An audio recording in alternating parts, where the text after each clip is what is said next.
Hello दोस्तों, आपका improve learning with Aditya channel में बहुत बहुत स्वागत है।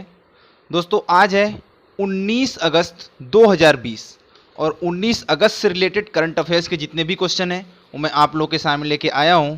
तो अगर ये वीडियो आप लोगों को पसंद आती है तो इसे प्लीज़ ज़्यादा से ज़्यादा लाइक और अपने दोस्तों में शेयर कीजिएगा तथा अगर आप लोग इस चैनल पर नए हैं तो इसे सब्सक्राइब करके बेल नोटिफिकेशन ऑन कर लीजिएगा। दोस्तों इसके अलावा मैं इस चैनल पर जो जीएस रिलेटेड और भी दूसरी वीडियोज़ हैं उसे अपलोड करता हूं और अभी हाल ही में जो हिस्ट्री का टॉपिक है उसे कवर हम कर रहे हैं। तो आप लोग इस चैनल को सब्सक्राइब कर लीजिए तथा बेल नोटिफिकेशन ऑन कर लीजिए, जिससे कोई भी वीडियो अगर हम अपलोड करें तो उसकी नोटिफिकेशन आप तक पहुंच जाया करे। चलिए आज के पहले क्वेश्चन की तरफ चलते हैं। दोस्तों हमारा आज का पहला क्वेश्चन है कि अभी मेघालय के नए राज्यपाल कौन बने हैं। तो दोस्तों मेघालय के नए राज्यपाल अभी बने हैं, आपको पिक्चर में दिखाई दे रहे हैं, सत्यपाल मलिक। दोस्तों इसके पहले ये गोवा के गवर्नर थे और इनकी हाल ही में अभी कई जगह से इनका ट्रांसफ़र हुआ है। उसके पहले ये जम्मू कश्मीर के आखिरी राज्यपाल थे। तो दोस्तों अब ये बने हैं मेघालय के राज्यपाल। तो हम मेघालय के बारे में पहले थोड़ा सा देख लेते हैं। दोस्तों मेघालय की कैपिटल है शिलोंग, मुख्यमंत्री हैं कॉनरेड संगमा, राज्यपाल हैं सत्यपाल मलिक, विधानसभा में कुल सीटें हैं 60, राज्यसभा में कुल सीट है 1, लोकसभा में कुल सीटें हैं 2। दोस्तों पूर्व में मतलब अपने प्रारंभिक समय में यह असम राज्य का हिस्सा हुआ करता था। दोस्तों जो सत्यपाल मलिक हैं इनके पहले बात करें अगर मेघालय के राज्यपाल की तो थे तथागत राय। दोस्तों मेघालय में स्थित जो मानसराम है चेरापूंजी, वहां पर पूरे विश्व में सबसे ज़्यादा वर्षा होती है, सबसे अधिक वर्षा रिकॉर्ड की जाती है। दोस्तों मेघालय का शाब्दिक अर्थ ही होता है बादलों का घर। हमारा अगला क्वेश्चन है कि हाल ही में अभी जनजातीय मामलों के मंत्री अर्जुन मुंडा ने आदिवासी स्वास्थ्य और पोषण पर किस नाम से एक पोर्टल लॉन्च किया है। तो दोस्तों ये जो पिक्चर में दिखाई दे रहे हैं यही है जनजातीय मामलों के मंत्री अर्जुन मुंडा और इन्होंने अभी स्वास्थ्य नाम से एक पोर्टल लॉन्च किया है। इसके बारे में आपको बता दूं दोस्तों, तो ये जो पोर्टल है भारत की जनजातीय आबादी के स्वास्थ्य और पोषण से संबंधित जानकारी पर अपनी जो भी सारी चीजें उन्हें प्रदान करेगा, जानकारी प्रदान करेगा। साथ ही ये उनके पोषण पर और उनके स्वास्थ्य पर विशेष ध्यान देगा। दोस्तों हमारा अगला क्वेश्चन है कि जोनल हेनरी हिल्डेब्रांड पुरस्कार 2021 से अभी किसे विभूषित किया गया, किसे दिया गया है। तो दोस्तों विमन बागची को अभी जोनल हेनरी हिल्डेब्रांड पुरस्कार 2021 से विभूषित किया गया है। हमारा अगला क्वेश्चन है कि अभी हाल ही में अमृतसर में स्थित ई मोबिलिटी स्टार्टअप ने किस क्रिकेटर को अपना ब्रांड एम्बेसडर नियुक्त किया है। तो दोस्तों ये जो पिक्चर में दिखाई दे रहे हैं हरभजन सिंह और इन्हें ही अभी ई मोबिलिटी स्टार्टअप ने अपना ब्रांड एम्बेसडर बनाया है। अब अमृतसर पंजाब में है तो हम पंजाब के बारे में थोड़ा सा देख लेते हैं। दोस्तों पंजाब की कैपिटल है चंडीगढ़, मुख्यमंत्री हैं कैप्टन अमरिंदर सिंह, राज्यपाल है विजेंद्र पाल सिंह बदनौर जिन्हें आप वीपी बदनौर भी कहते हैं। पड़ोसी राज्य हैं राजस्थान, हरियाणा, हिमाचल प्रदेश और एक केंद्र शासित राज्य भी है जम्मू कश्मीर इससे जुड़ा हुआ। हमारा अगला क्वेश्चन है कि हाल ही में अभी भारत के किस शहर में देश की पहली गर्ल्स बॉल एकेडमी शुरू की गई है। तो दोस्तों अभी बेंगलुरु में गर्ल्स बॉल एकेडमी शुरू की गई है। दोस्तों इस एकेडमी के बारे में बता दूं तो यहाँ पे दूसरे खेलों के साथ साथ गोल्फ भी का भी प्रशिक्षण उन्हें दिया जाएगा, साथ ही साथ उनके रहने खाने की भी अच्छी सुविधा वहां पे की गई है। तो दोस्तों ये पहला अपनी तरह का पहला ऐसा एकेडमी है जहां पर छोटी बच्चियों को खेल के लिए प्रशिक्षित किया जाएगा। अब ये बेंगलुरु में है तो हम बेंगलुरु जो है कर्नाटक की कैपिटल है, मुख्यमंत्री हैं बीएस येदियुरप्पा, राज्यपाल है बज्जूभाई वाला। दोस्तों साक्षरता दर है 66.6% और कुल जनसंख्या का 83% यहां पर हिंदू हैं, 11% मुस्लिम है तथा शेष जो हैं वो अन्य धर्मों के लोग हैं। हमारा अगला क्वेश्चन है कि अभी हाल ही में जारी प्राइम ग्लोबल सिटी इंडेक्स 2020 की लिस्ट में कौन सा भारतीय शहर शीर्ष पर रहा। दोस्तों भारतीय शहरों में कौन सा शहर शीर्ष पर रहा ये आप ध्यान रखिएगा। तो दोस्तों बेंगलुरु जो कि मुंबई, चेन्नई, दिल्ली सबको पछाड़ करके टॉप पर रहा है। ये हम भारतीय शहरों की बात कर रहे हैं। हमारा अगला क्वेश्चन है कि अभी हाल ही में जिस बौने ग्रह सीरस पर पानी की खोज की गई थी, बताया गया था कि वहां पर लगभग 50 फीट नीचे तक काफी 2-4 किलोमीटर के एरिया में पानी फैला हुआ है, तो अब उसे क्या उपनाम दिया गया है? तो दोस्तों उसे महासागरों की दुनिया का उपनाम दिया गया है। हमारा अगला क्वेश्चन है कि बीएसएफ के नए महानिदेशक कौन बनाए गए हैं? तो दोस्तों बीएसएफ के जो नए महानिदेशक हैं वो बनाए गए हैं राकेश अस्थाना, जो कि पिक्चर में आपको दिखाई दे रहे होंगे। अब बीएसएफ के बारे में हम थोड़ा सा जानकारी आपको दे देते हैं। दोस्तों बीएसएफ अर्थात बॉर्डर सिक्योरिटी फोर्स, सीमा सुरक्षा बल, इसका सिद्धांत है जीवन पर्यंत कर्तव्य। आपको लोगों में भी दिखाई दे रहा होगा। स्थापना इसकी हुई थी 1 दिसंबर 1965 को। अब इसका स्थापना के बारे में दोस्तों आपको बता दें तो दोस्तों स्टार्टिंग में क्या होता था, जब हमारा देश स्वतंत्र हुआ था तो बहुत सारी जो आपका सीमा है, सीमाएं पर वहां पर क्या होता था कि आतंकी गतिविधियां बहुत ज्यादा बढ़ गई थी। तो वहां पर एक ऐसे बल की आवश्यकता महसूस हुई जो सीमाओं की सुरक्षा कर सके। दोस्तों इसे ध्यान में रखते हुए 1 दिसंबर 1965 को KF रुस्तम जी के नेतृत्व में इस सीमा सुरक्षा बल का गठन किया गया। अब बात करें इसके मुख्यालय की, तो मुख्यालय है लोधी रोड, नई दिल्ली में। महानिदेशक हैं इसके अभी हाल ही में नियुक्त हुए राकेश अस्थाना जी। दोस्तों ये बीएसएफ जो है भारत की अंतर्राष्ट्रीय सीमाओं पर निगरानी रखता है, साथ ही साथ सीमा की रक्षा और अंतर्राष्ट्रीय अपराध को रोकने की भी जिम्मेदारी इसी की होती है। दोस्तों सीमावर्ती इलाकों में रहने वाले लोगों की सुरक्षा का भी जिम्मा इसी का होता है। और बीएसएफ द्वारा दी गई और भी दूसरी जो जानकारियां हैं उसके हिसाब से क्या होता है दोस्तों, ये अपने कुछ खुफिया विभाग को जैसे होता है वहां पे लगाए रहता है और घुसपैठ पे ये अपनी विशेष पैनी नजर रखता है, जिससे इन अपराधियों का जो दूसरे देशों से भारत में प्रवेश करने की कोशिश करते हैं या फिर तस्कर जो हैं उन लोगों को ये रोकता है।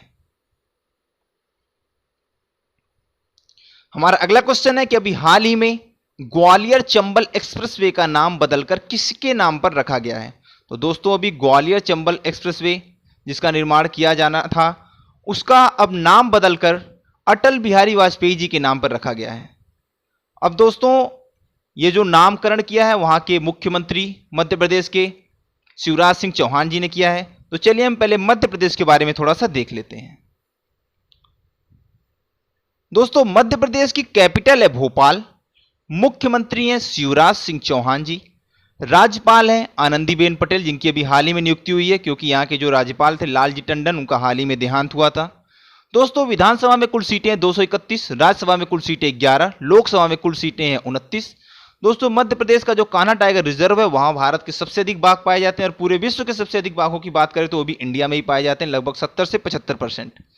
दोस्तों 2000 से पहले तक जो मध्य प्रदेश था वो क्षेत्रफल के आधार पर भारत का सबसे बड़ा राज्य हुआ करता था, लेकिन जब उससे छत्तीसगढ़ अलग हो गया तो अब राजस्थान क्षेत्रफल के आधार पर भारत का सबसे बड़ा राज्य है। लेकिन अब एक बात याद रखिएगा कि राजस्थान जो उसका ज्यादा से ज्यादा एरिया थार के मरुस्थल से ढका हुआ है। हमारा अगला क्वेश्चन है कि अभी हाल ही में one sun one world one grid योजना की घोषणा किसने की है? तो दोस्तों अभी हमारे प्रधानमंत्री नरेंद्र मोदी ने ये one sun one world one grid योजना की घोषणा की है। इसके बारे में बताओ दोस्तों, तो वैश्विक इलेक्ट्रिक ग्रिड बनाने के लिए, पूरे विश्व को इलेक्ट्रिक ग्रिड बनाने के लिए ये one sun one world one grid योजना प्रारंभ की गई है। दोस्तों यह दुनिया के किसी भी देश द्वारा शुरू की गई सबसे महत्वाकांक्षी योजनाओं में से एक है। इस योजना का लाभ दोस्तों जो सोलर एलियंस के जो देश हैं लगभग 67 के आसपास हैं उनको मिलेगा और इसका मकसद है सभी देशों को सोलर एनर्जी से जोड़ना। हमारा अगला क्वेश्चन है कि हाल ही में पंडित जसराज का निधन हो गया, इन्हें किस क्षेत्र में प्रसिद्धि हासिल थी? तो दोस्तों पंडित जसराज ये शास्त्रीय संगीतज्ञ थे। दोस्तों इनके बारे में एक सबसे बड़ा तथ्य है कि सातों के सातों महाद्वीप पर इन्होंने अपने कला की प्रस्तुति दी हुई थी। इसके अलावा दोस्तों इन्हें पद्म भूषण और पद्म विभूषण भी मिल चुका था जिनका अभी हाल ही में देहांत हो गया है। हमारा अगला क्वेश्चन है कि अभी हाल ही में ब्रिटेन ने भारत के लिए कितने मिलियन पाउंड का इनोवेशन चैलेंज फंड लॉन्च किया है? तो दोस्तों अभी ब्रिटेन ने 3 मिलियन पाउंड का इनोवेशन चैलेंज फंड लॉन्च किया है। दोस्तों इसका क्या मकसद है? तो इसका उद्देश्य भारत का जो स्पेस रिसर्च प्रोग्राम है और उसके डेवलपमेंट में तेजी आए, इसके लिए क्या किया है ब्रिटेन ने, भारत को 3 मिलियन पाउंड का इनोवेशन चैलेंज फंड लॉन्च किया है। अब इसे लॉन्च किया है ब्रिटेन ने, तो चलिए ब्रिटेन के बारे में थोड़ा सा देख लेते हैं। दोस्तों ब्रिटेन अर्थात यूनाइटेड किंगडम, उसकी कैपिटल है लंदन, प्रधानमंत्री है Boris Johnson, head of state है क्वीन एलिजाबेथ टू, और यूनाइटेड नेशंस के जो संस्थापक सदस्य थे उनमें से एक था यूनाइटेड किंगडम। दोस्तों हमारा अगला क्वेश्चन है कि किस राज्य सरकार द्वारा पढ़ाई तुहार पारा योजना प्रारंभ की गई है? तो दोस्तों अभी छत्तीसगढ़ राज्य द्वारा पढ़ाई तुहार पारा योजना शुरू की गई है। दोस्तों इसमें क्या होगा, प्रत्येक बच्चे तक शिक्षा पहुंचाने के लिए छत्तीसगढ़ राज्य जो है वो गवर्नमेंट ने कोरोना वायरस संक्रमण के दौरान भी इस पढ़ाई तुहार योजना प्रारंभ किया है। इस योजना का लाभ लगभग 22 लाख बच्चों को मिलेगा तथा इस योजना से लगभग 2 लाख शिक्षक शिक्षिकाएं भी जुड़े हैं, जिससे उन्हें रोजगार प्राप्त होगा। दोस्तों जिन क्षेत्रों में इंटरनेट का अभाव है वहां पर ब्लूटूथ के माध्यम से इसे पहुंचाया जाएगा, जिस प्रोग्राम का नाम रखा गया है बुलटू के बोल। इस तरह से लगभग 22 लाख बच्चों को इस योजना का लाभ मिलेगा। अब ये छत्तीसगढ़ राज्य में प्रारंभ किया गया है, तो चलिए छत्तीसगढ़ के बारे में थोड़ा सा हम जान लेते हैं। दोस्तों छत्तीसगढ़ की कैपिटल है रायपुर, मुख्यमंत्री है भूपेश बघेल, राज्यपाल है अनुसुईया उइके। छत्तीसगढ़ के साथ सीमा बनाने वाले राज्य हैं झारखंड, उड़ीसा, मध्य प्रदेश, महाराष्ट्र, उत्तर प्रदेश और आंध्र प्रदेश। दोस्तों हमारा अगला क्वेश्चन है कि हाल ही में सेबी के कार्यकारी निदेशक कौन नियुक्त हुए हैं? तो दोस्तों अभी हाल ही में सेबी के कार्यकारी निदेशक नियुक्त हुए हैं जीपी गर्ग। तो चलिए हम सेबी के बारे में पहले थोड़ा सा जान लेते हैं। दोस्तों सेबी अर्थात भारतीय प्रतिभूति और विनिमय बोर्ड, इसकी स्थापना हुई थी 12 अप्रैल 1988 को और इसे 30 जनवरी 1992 को वैधानिक अधिकार प्राप्त हुए। दोस्तों ये भारत सरकार के अधिकार क्षेत्र में आता है और इसके प्रमुख हैं जो कि इनकी अभी हाल ही में नियुक्ति हुई है वो है अजय त्यागी और इसका हेडक्वार्टर है मुंबई में। इतना आप लोग इस क्वेश्चन से याद रखिएगा। हमारा अगला क्वेश्चन है कि हाल ही में अभी राष्ट्रपति की अनुमति के साथ ही मानव संसाधन विकास मंत्रालय का नाम बदलकर क्या हो गया है? दोस्तों अभी जो केंद्र सरकार थी उसने मानव संसाधन मंत्रालय का नाम बदलने की घोषणा की थी, तो अब उसे राष्ट्रपति की भी अनुमति मिल गई है, तो अब उसका नाम बदलकर शिक्षा मंत्रालय हो गया है। दोस्तों अब चलिए चलते चलते कुछ और करंट अफेयर्स देख लेते हैं। तो दोस्तों बाढ़ के पूर्वानुमान के लिए भारतीय केंद्रीय जल आयोग ने गूगल के साथ एक समझौता किया है। इसके अलावा दोस्तों 8 सितंबर को आयोजित होने वाले विश्व सौर प्रौद्योगिकी शिखर सम्मेलन का उद्घाटन भारत के प्रधानमंत्री नरेंद्र मोदी करेंगे, क्योंकि दोस्तों जो सोलर अलियांस है उनका जो प्रारंभ वो हमारे प्रधानमंत्री नरेंद्र मोदी की अगुवाई में ही किया गया था। दोस्तों इसका उद्देश्य दुनिया भर के वैज्ञानिकों और इंजीनियरों को ऊर्जा को और सस्ता बनाने के लिए चुनौतियों का सामना करने के लिए प्रेरित करना। आगे दोस्तों हाल ही में भी पंजाब नेशनल बैंक ने ग्राहकों को डिजिटल बैंकिंग का उपयोग करने के लिए डिजिटल अपनाएं नाम से एक अभियान प्रारंभ किया है। अभी हाल ही में भारतीय रेलवे द्वारा गरीब कल्याण रोजगार अभियान के तहत कुल 6 राज्यों में रोजगार का सृजन किया गया है। आगे दोस्तों अभी हाल ही में कौशिक खोना को गो एयर एयरलाइंस का सीईओ नियुक्त किया गया है। अभी हाल ही में एचडीएफसी बैंक ने सशस्त्र बलों के लिए केजीसी कार्ड लॉन्च किया है। इसके अलावा दोस्तों अभी हाल ही में रोहित शर्मा को sports I beer brand Oakley का ब्रांड एम्बेसडर नियुक्त किया गया है। साथ ही साथ दोस्तों अभी सबसे बड़ी न्यूज जो है आईपीएल को लेकर के वो ये है कि अभी ड्रीम 11 ने आईपीएल 2020 की स्पॉन्सरशिप, जो टाइटल स्पॉन्सरशिप है जहां पे आप पहले वीवो लिखा हुआ देखते थे, उसे अभी 250 करोड़ रुपए में खरीद लिया है। अर्थात अब वीवो की जगह ड्रीम 11 लिखा रहेगा, लेकिन ये स्पॉन्सरशिप केवल 4 महीनों के लिए है।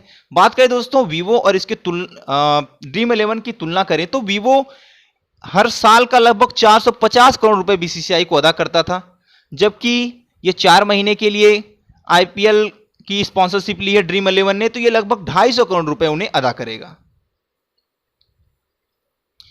इसके बारे में और बता दोस्तों, तो इसके बाद फिर वापस से जो इसकी स्पॉन्सरशिप है वो वीवो को ही मिल जाएगी।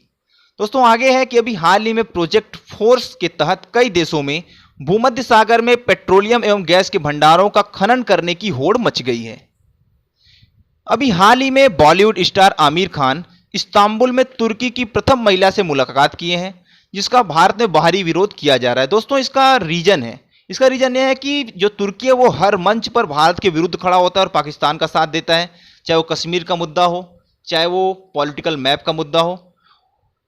इसके अलावा दोस्तों, उसने बहुत सारे ऐसे विवादित बयान दिए हैं जिसके लिए उसकी आलोचना की जाती है। तो अभी बॉलीवुड स्टार आमिर खान ने वहां की प्रथम महिला के साथ मुलाकात की, इसलिए उसका देश में काफी भारी विरोध किया जा रहा है। तो मुझे उम्मीद है दोस्तों कि ये वीडियो आपको पसंद आई होगी, तो प्लीज इसे ज्यादा से ज्यादा लाइक और दोस्तों में शेयर कीजिएगा, तथा अगर आप लोग इस चैनल पर नए हैं तो इसे सब्सक्राइब करके बेल नोटिफिकेशन ऑन कर लीजिएगा। धन्यवाद।